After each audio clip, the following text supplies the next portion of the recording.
Good day, Pastor Will here for Sunday, November 1st, 2020, All Saints Day.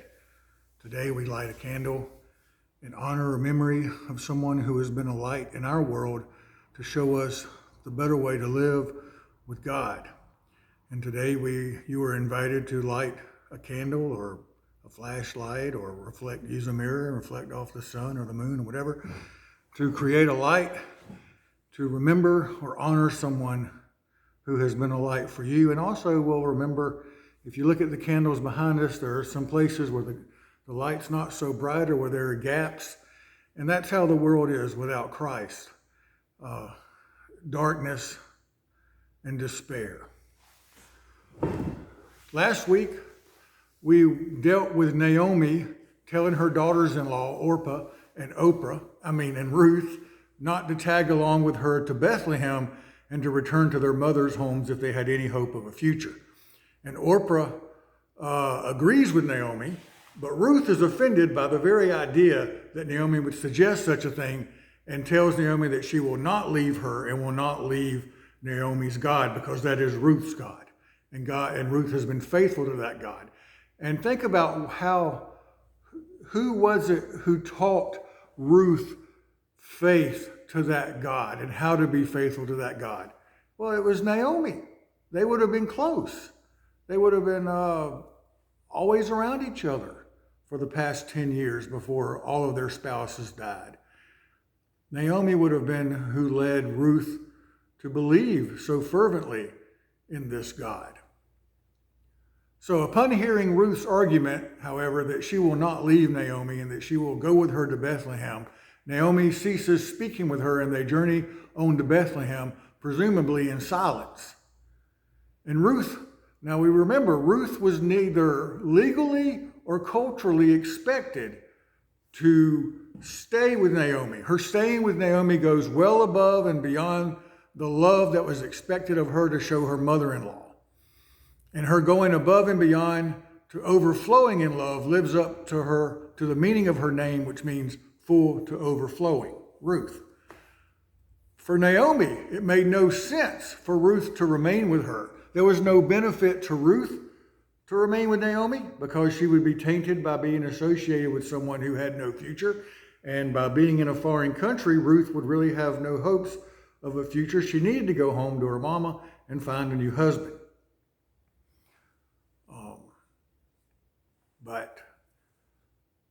So there was no benefit in Naomi's way of thinking to Ruth remaining with Naomi, and there was no benefit to Ruth for her doing so. If anything, Ruth will suffer from her association with Naomi and from living as a foreigner, as a hated foreigner, as someone from Moab, living in the land of Judah.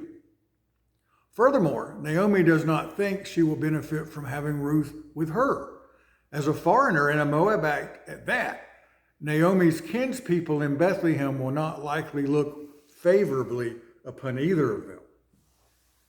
So as they traveled to Bethlehem, this mother-in-law and her daughter-in-law, Naomi and Ruth, as they traveled together, it's easy to imagine Naomi's silence as resentment and irritation and frustration and unease. My daughter-in-law's, I've already spent 10 years with her, and now she's going to hang out with me and show up in town, and everybody's going to know that my son married a Moabite who everybody hates. Doesn't she get it? So in verse 19, upon their arrival in Bethlehem, the whole town, the scripture tells us, the whole town is excited about their arrival, about the arrival of Naomi, who's been gone for 10 years, and here now she shows up. But only the women speak to them. And they wonder, can this possibly be Naomi, whom they haven't seen in 10 years? Could this be her? Is there wonder based on Naomi's sudden appearance? Why did she come back? And why did she come back alone? Or has she so drastically changed in the ensuing 10 years with all the grief she has borne? Well, both answers are probable, certainly, and possible. In response to their inquiry, Naomi says she's no longer to be known as Naomi, but as Mara. The Hebrew word for Naomi sounds like the word for pleasant or sweet. But Naomi is no longer feeling pleasant or sweet. She is bitter at the current situation of her life, and she wishes to be known as Mara, which means bitter. Naomi is bitter because she left Bethlehem many years ago as a woman full of promise. She had a husband and 2 fine young boys, but she returns to Bethlehem empty. Her husband and both of her sons are dead. For all of this emptiness, she blames God for bringing this misfortune against her, and she's bitter.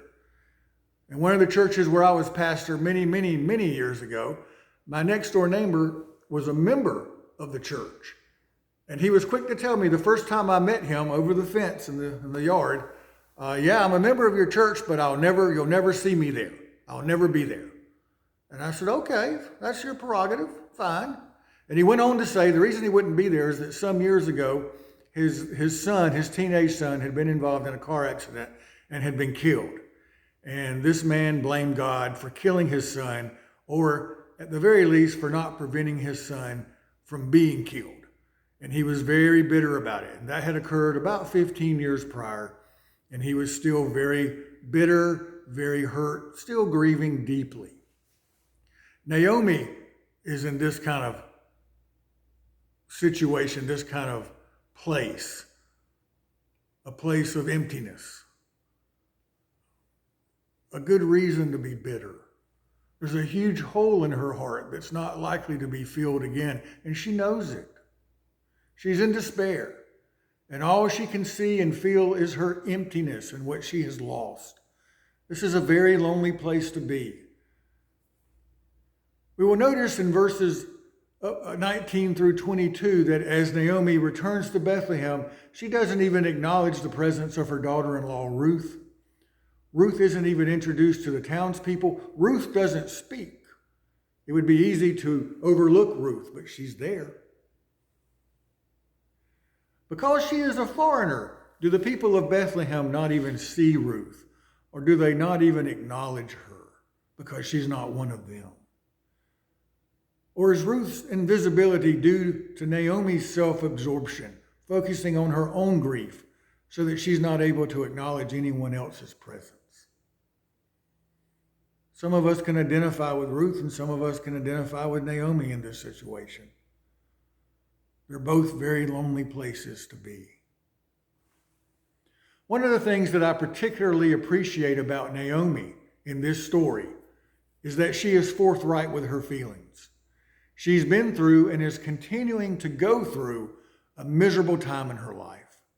Her entire world has shifted through no fault of her own, and she's disgusted by it all and doesn't hold back in speaking what she thinks. Why would she hold back? What does she really have to lose? One of the big jokes when I lived up in Minnesota, amongst the majority of the people who were Scandinavian, went something like this. It was a huge Scandinavian culture and heritage up there. And that was the idea that no matter how bad things get, there was always someone somewhere who was worse off. So let's say I was walking around the streets of Minneapolis in the dead of winter in a raging blizzard with snow blowing so thickly that you couldn't see more than 10 feet.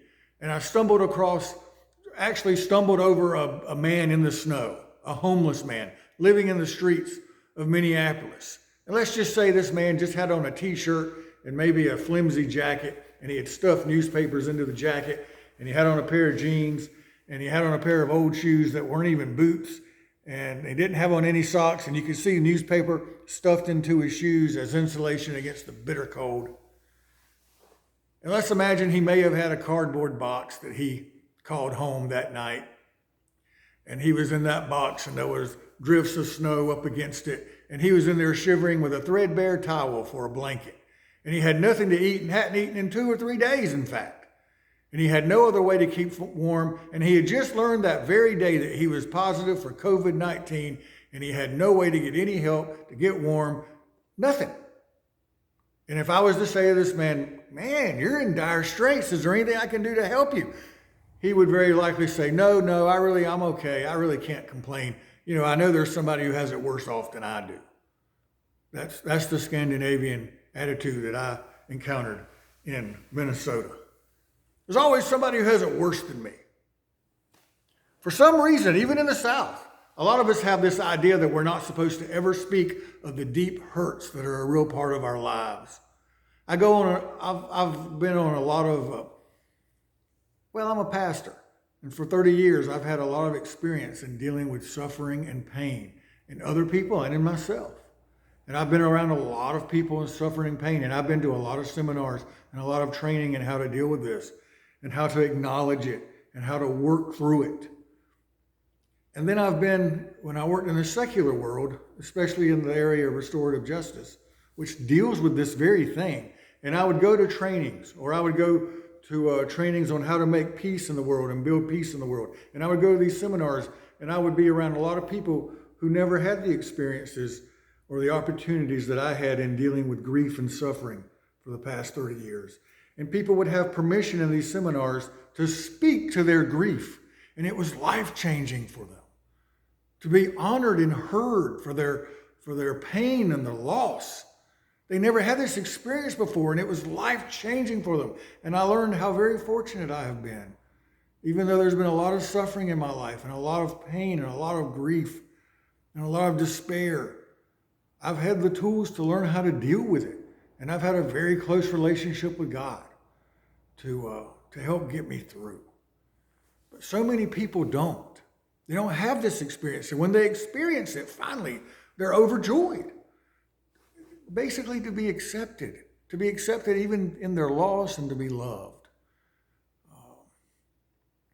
But for some reason, sadly, in the church, we haven't learned how to do this, and we haven't learned that we have permission to speak to the deep hurts that are a real part of our lives, and so we act like everything's okay. This is really sad, especially in the church, where we have permission to be who we are, because we know we'll be loved and accepted. But sadly, that's often not the case amongst church members who look down at us if we dare admit a chink in our armor, or a hurt, or a pain, and we feel like we've done something to deserve it, or perhaps we could have done things differently. But life sucks. That's the truth of life. It stinks sometimes. And we're in great despair. It's okay to speak to our pains and our disappointments. It's okay to speak to our despair. It's okay to admit our bitterness. Sometimes if this slips out, when we don't mean for it to, we may say, "Oh, woe is me." And then we're quick to say, "Oh, of course I'm blessed. So many others have so much less than I." That doesn't make your pain any less important. That doesn't make your grief any less. We all grieve. We all in pain. We all experience moments of despair. Naomi is obviously not Scandinavian. She's a Jewish woman who has been through the ringer. She's been through hell on earth, and she faces a hopeless future of more hell. And she's not afraid to voice that. And in that, she's a great model for us all. She is, in fact, keeping things real. And she complains, "I'm in this situation because God put me here." And she complains about that. And that's a real gift, to be able to express that. Because she knows she can express it because God is a loving God and will still accept her and love her anyway. She knows that just saying, "God, I'm upset, I'm mad, I'm pissed off, I'm hurt. Why have you allowed this?" She knows that saying that is a matter of faith and not a lack of faith. Both Naomi and Ruth are in a similar hopeless situations. All of Naomi's expectations in this story spring from logic, and she blames God for her present life situation. Ruth's in the same situation. She lost her spouse too. She's just a little younger than Naomi, but she's going to a foreign land where people are going to hate her. She's in dire straits herself. And yet Ruth doesn't react with logic. She, instead of blaming God, she praises God for her present life situation. Two different women, two ways of expressing themselves. Both are faithful. Today is All Saints' Day. It is a day where traditionally the church takes a moment to remember and honor those persons in their lives who have been a positive witness to us and helping guide us in our own faith. On All Saints' Day, we remember the saints.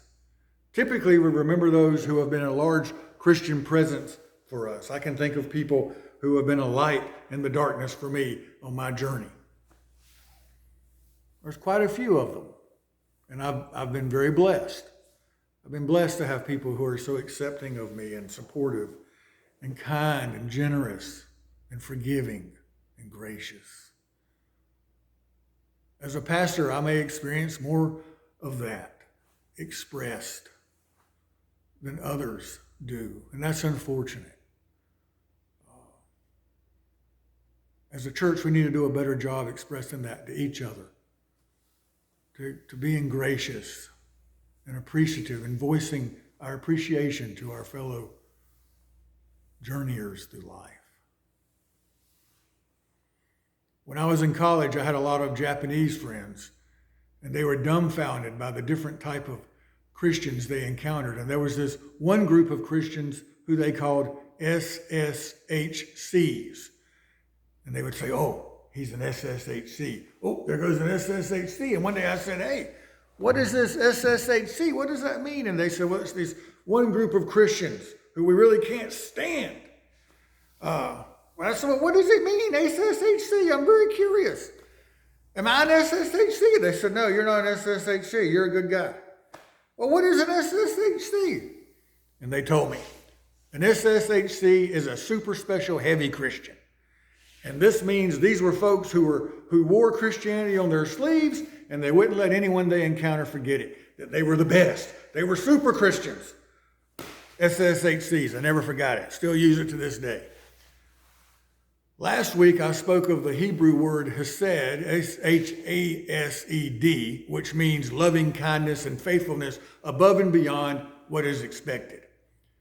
In the Older Testament, the word hesed also is translated as saint. Those who go above and beyond what is expected in following God. That's how we typically think of saints, as these super Christians. These SSHCs, if you will. These Christians who go above and beyond what is possible. That is the understanding of saints in the Old Testament, or the Older Testament. Saints in the Older Testament are those folk who rise above and beyond regular believers who are just struggling to get through the dang day. Are you proud of me, Selena? I said dang. It's easy for us to regard Ruth as a saint. She's obviously trusting God through thick and thin. She's courageous and loyal to a fault. In the life of loving kindness of Ruth, we can see a saint. She practically glows with sainthood. She exemplifies much of what Christians want to be in life or think they should be in life. Strong in her faith and strong in her love to a fault. And we say, oh, that's what it means to be a saint. But that's not the understanding of what it means to be a saint in the Newer Testament. In the Newer Testament, saints are defined differently. They are not the SSHCs. They are not the Moseses and the John the Baptist and the Jesus and the Pauls. They're the Stephens and the Phillips and the Andrews. The Andrew, who is it? He's my favorite disciple because he always dared to try. He just tried, When Jesus said, hey, how are you going to feed all these people, these 5,000 people, whatever, and everybody said, well, send them away, go here, go there. Andrew goes like, well, I met this kid who's got a couple of fish. I mean, how crazy is that? And Jesus said, fantastic. That's enough. Andrew, you won't hear about him much. But when he's there, he tries.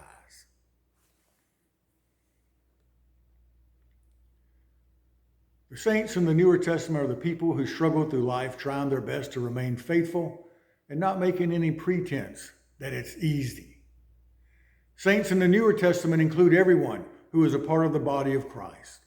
Everyone. They are faithful to God even when they are upset with God, even when they don't understand, even when they don't believe. One of my favorite stories comes out of the Gospel of Mark. It's the father of a child who approaches Jesus. The disciples have been trying to heal the son. The son probably had epilepsy. He would have fits and fall into the fire or the water or whatever all his whole life. And the disciples couldn't heal him. And Jesus comes up and says, "Hey guys, what's going on?" And the father goes, "I've asked your disciples to heal my son, but they can't do it." And he says to Jesus, "If you're able to do it, would you heal my son?" And Jesus says, if I'm able. All things can be done for the one who believes, Jesus responds. And the father says, "I believe, help my unbelief." He wants to believe so badly. He wants his son to have a free, fulfilled, great life. He wants that kind of belief, but he knows he doesn't have it. Help me believe, he says. Help me. What faith? We tend to think that faith means believing forthrightly no matter what. But I believe that faith means confronting your doubt and knowing you doubt and knowing you don't know, but still being hopeful and asking. Like Andrew, "Well, I've got a couple of fish. Maybe that'll do something." Just like this man coming on behalf of his son to Jesus, Andrew saying, "If you can do anything with this, Jesus, it's what I got to offer." If. Jesus healed the boy that day. It is much more difficult for us to admit the great faith of Naomi and of ourselves. It's easier to look at Naomi and see someone who has lost her faith, someone who has grown bitter and turned away, but never does she turn away from God. She just expresses her feelings, and that's okay. In spite of her disappointment with God, she's still faithful. Life didn't turn out the way she wanted. She has huge disappointments. I have huge disappointments in life. Life didn't turn out the way I had hoped. But I haven't turned away from God. Naomi hasn't turned away from God. And Naomi keeps it real. She's plain spoken about life, about her relationship with God. And let's not forget, how did Ruth come to have faith in God if it wasn't through her mother-in-law, Naomi, who she was around every day? Every day. Seeing how Naomi dealt with life and dealt with God. And seeing Naomi remain faithful, even if she was bitter. Ruth has seen Naomi at her lowest times, and Ruth has seen Naomi not put on a show and act like everything is zippity-doo-dah. What a wonderful day. But life stinks sometimes, and we're greatly disappointed. But God is still there. Even if we tend to ignore God, like Naomi ignored Ruth around her new friends or old friends, God is still there.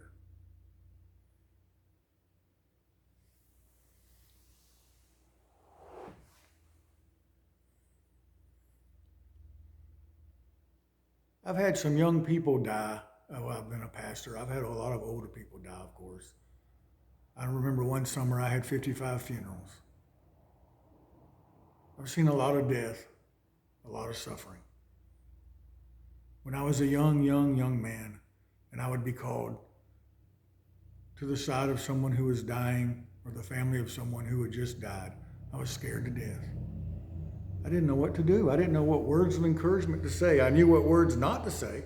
I knew not to say they're in a better place. I knew not to say this is God's will. I knew those kind of things are very hurtful. So mostly I was just quiet. I was just there.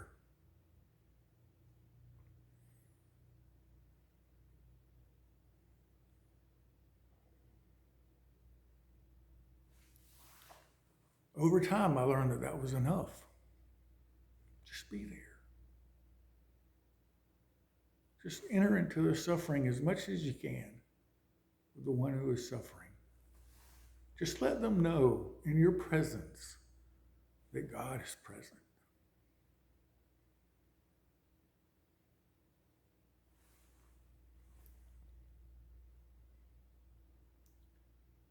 We may be tempted to see only the negative in Naomi, but if we're honest, we will recognize that Naomi is steadfast in her faith.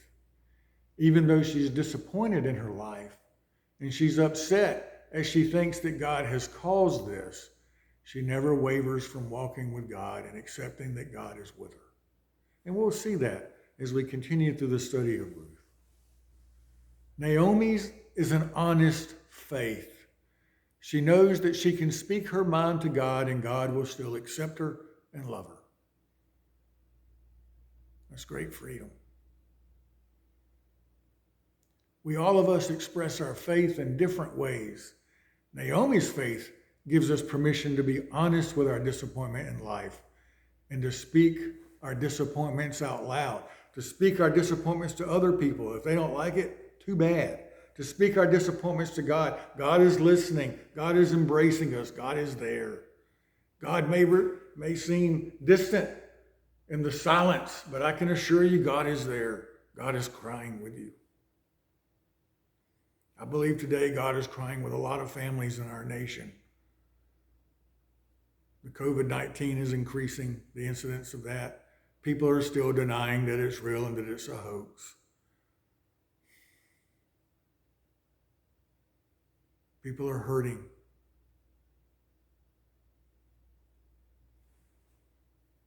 And God is with them. We as the church are called to be with them as well. Like Ruth, Naomi is a saint.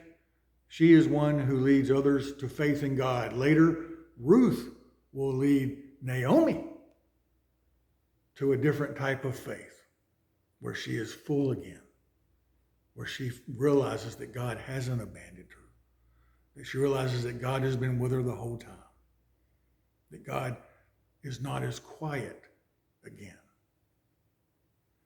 This day, you are invited to light, a candle, a flashlight, a mobile phone, a reflector, a match, a lighter, a letter to someone, an email of encouragement to somebody. Be that light that you have expressed in your candle lighting or whatever. That moment of thankfulness that there were others who paused in their journey of life to be a light for you. And light the candle. And as you light the candle for those, I encourage you, I know I have done this, light a candle for the world, for those who are hurting. But don't just light a candle, be that light. Be the light of Christ, the light of forgiveness and joy and acceptance, the light of sadness and despair even, and joining in with another in their hurt and embracing them and loving them and being hopeful with them and being hopeful for them to help carry them through. Oh God, I thank you for accepting me in all of my faults. And I thank you for loving me in spite of who I am. I thank you for the witness of so many people over the course of my life, different people who helped get me just another step in a day when I felt like falling and giving up. And I thank you for them. In Christ's name, amen. Peace be with you all, and happy All Saints' Day.